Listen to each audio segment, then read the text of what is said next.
Someone can insult you without touching you, ignore you without saying a word, disrespect you without raising their voice, and somehow, they can still control your entire day. How? Because they don't need control over your life. They only need control over your reaction.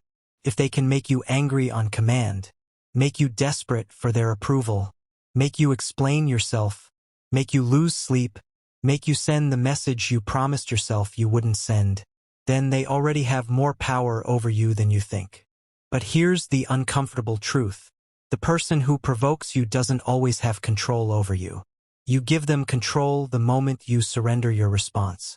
And once you understand what I'm about to show you, you'll start seeing insults, rejection, disrespect, arguments, and even silence completely differently. Because the goal isn't to become emotionless. It's much more powerful than that.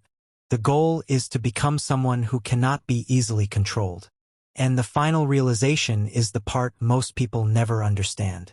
Think about the last time someone made you angry, not mildly annoyed, actually angry. Maybe someone disrespected you. Maybe someone lied to you. Maybe they took credit for something you did. Maybe they treated you as though you didn't matter. And immediately, your body reacted. Your heart raced. Your mind started producing answers. You imagined what you should say. You imagined what they deserved to hear. You replayed the conversation. Then you replayed it again. And hours later, you're still angry. But here's the strange part. The other person may already be eating dinner, watching television, laughing with friends, sleeping peacefully, while you're still fighting them inside your head. So ask yourself something uncomfortable. Who suffered longer? They said the words once. You repeated them inside your mind 50 times. They walked away. You carried them home. They started the conflict. But you continued it long after they were gone. And this is where Stoicism becomes practical. Because Marcus Aurelius wasn't teaching people how to control other people. He was teaching them how to govern themselves. That's a completely different kind of power. Here's the first shift. Stop asking, why did they do that? Start asking, why did that get this much access to me? That question changes everything. Because when you ask why someone behaved badly, your attention moves toward them. You start analyzing their personality, their motives, their intentions, their past, their reasons.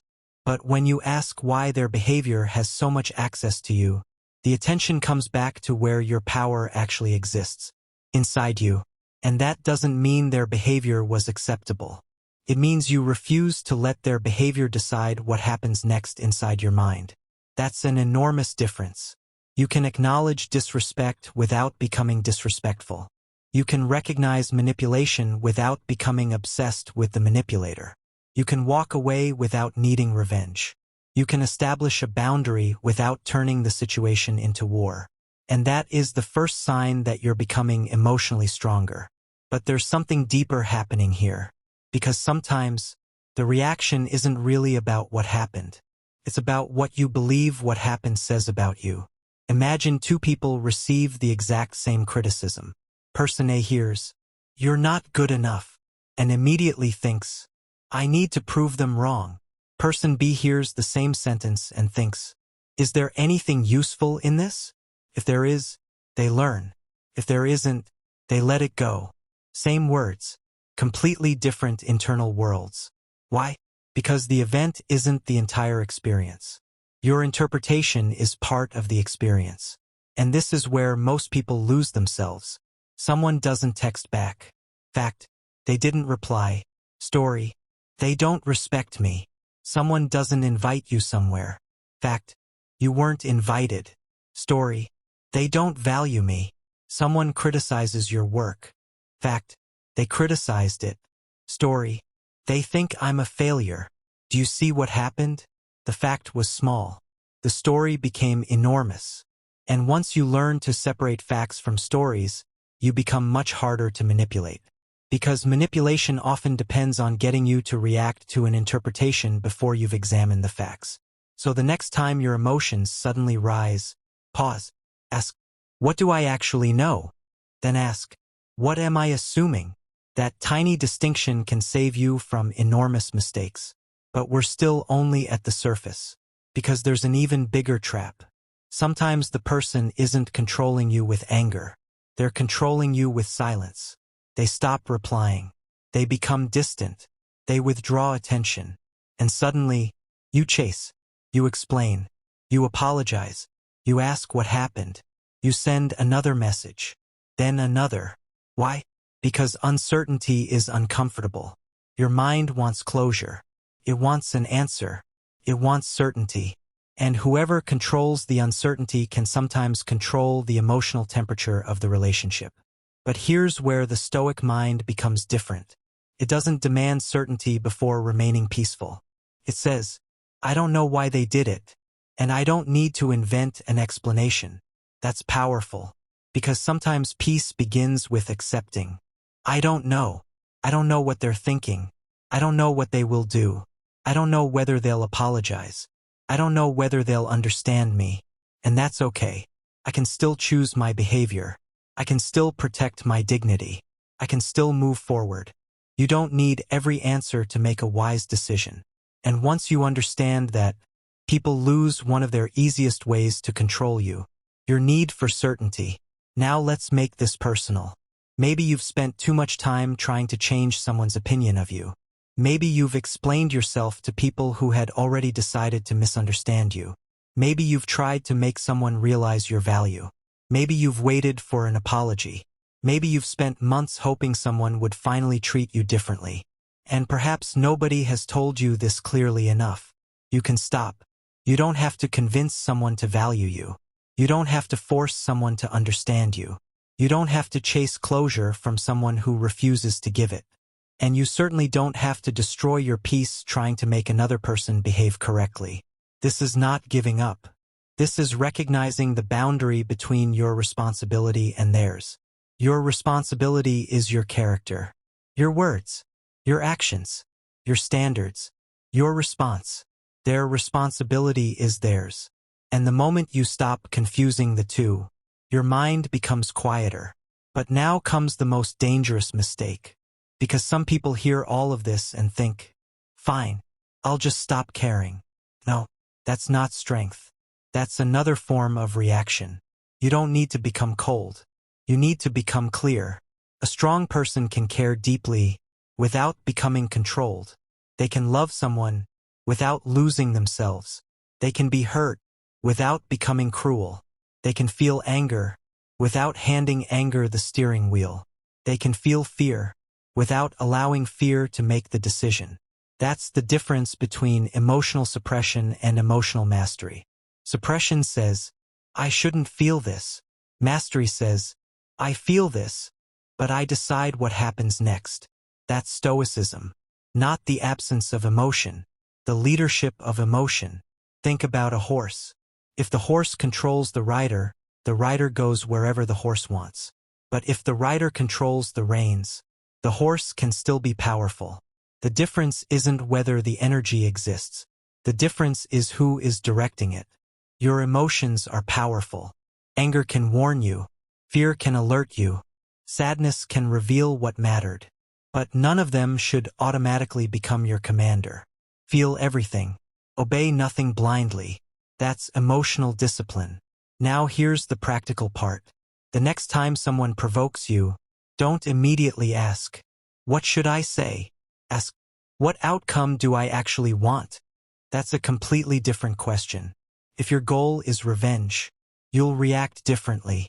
If your goal is dignity, you'll react differently. If your goal is peace, you'll react differently. If your goal is protecting a relationship, you'll react differently. If your goal is protecting yourself, you'll react differently. The pause gives you access to choice. So try this simple sequence. Pause. Don't answer immediately. Observe. What actually happened? Separate. What are the facts and what are your assumptions? Choose. What response matches the person you want to become? Then act. Not because you're afraid to react. Because you've decided your reaction deserves to be chosen. That's strength. But there's one more thing you need to understand. Because even after learning to pause, you can still lose your power. And this mistake is extremely subtle. You can stop reacting outwardly while reacting internally. You can say nothing, but spend 6 hours thinking about it. You can walk away, but mentally keep fighting. You can look calm, while secretly waiting for revenge. That's not freedom. That's delayed reaction. Real detachment isn't, I don't care. It's, I care, but I refuse to let this control me. That's much harder, and much stronger, because anyone can pretend not to care. But true strength requires you to acknowledge the emotion, understand it, and then decide whether it deserves your obedience. That is why silence isn't automatically strength. Sometimes silence is wisdom. Sometimes silence is fear. Sometimes silence is revenge. Sometimes silence is self-control. The difference is the intention behind it. So don't ask, did I stay silent? Ask, why did I stay silent? That question reveals everything. Now let's return to the beginning. Someone insults you. They want a reaction. You give them one. They now know what works. Next time, they press the same button. But imagine another version. They insult you. You pause. You breathe. You look at the situation. And instead of giving them your automatic reaction, you choose. Maybe you calmly answer. Maybe you set a boundary. Maybe you walk away. Maybe you say nothing. The important part isn't which response you choose. The important part is, they didn't choose it for you. That's the transformation. You have taken back the space between their behavior and your response. And that tiny space is where your freedom lives. At the deepest level, this isn't about controlling anger. It's about controlling access. Who gets access to your attention? Who gets access to your emotions? Who gets access to your confidence? Who gets to determine whether you feel valuable? Who gets to decide whether you sleep peacefully tonight? If everyone gets that access, you will always be vulnerable to everyone. But when you become selective, something changes. You don't become untouchable. You become difficult to manipulate. That's different, because life will still hurt you. People will still disappoint you. You will still experience rejection. You will still lose things. You will still get angry. You will still have difficult days. Stoicism never promised you a life without storms. It teaches you how to stop becoming the storm. And this is the deeper lesson. Peace isn't the absence of problems. Peace is refusing to let every problem become your identity. Think about how much energy you could recover if you stopped trying to control what was never yours. Their opinion, their approval, their apology, their reaction, their choices, their perception of you, their past behavior, their future behavior. Imagine taking all of that energy and putting it back into yourself. Your health, your work, your character, your goals, your relationships, your discipline, your future. That's what happens when you stop reacting. You don't become weaker. You become available for the things that actually matter. And that's why the strongest person isn't necessarily the loudest. It isn't the person with the best comeback. It isn't the person who wins every argument. Sometimes, it's the person who can hear something painful, feel the emotion, pause, and still choose wisely. And here's the final truth. The goal was never to control other people. That's the trap. You don't need them to behave differently before you can be peaceful. You don't need them to apologize before you can move forward. You don't need them to understand before you can know who you are. You don't need them to respect you before you respect yourself. You don't need to win every battle, because some battles disappear the moment you stop participating. The day you stop reacting isn't the day you stop feeling. It's the day your feelings stop making every decision for you. The day someone can insult you, and you still choose your character. The day someone rejects you, and you still know your worth. The day someone ignores you, and you don't abandon yourself chasing their attention. The day someone provokes you, and you decide whether the situation deserves your energy. That's the day something changes. Because they may still be able to disturb the environment around you, but they no longer automatically control the environment inside you. And that is freedom. So remember, pause before you react. Separate facts from assumptions. Control your attention. Protect your standards.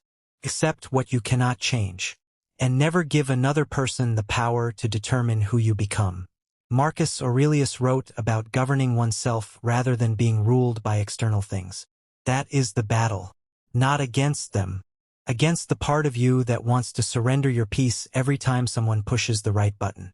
So the next time someone tries to provoke you, don't ask, "How do I win against them?" Ask, "How do I remain in command of myself?" Because once you can do that, they lose the easiest way to control you. And remember what we said at the beginning. Someone doesn't need to control your life to control you. They only need to control your reaction.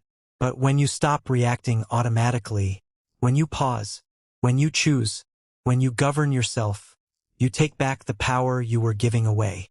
The strongest response isn't always a better reaction. Sometimes, the strongest response is realizing you no longer need to react at all.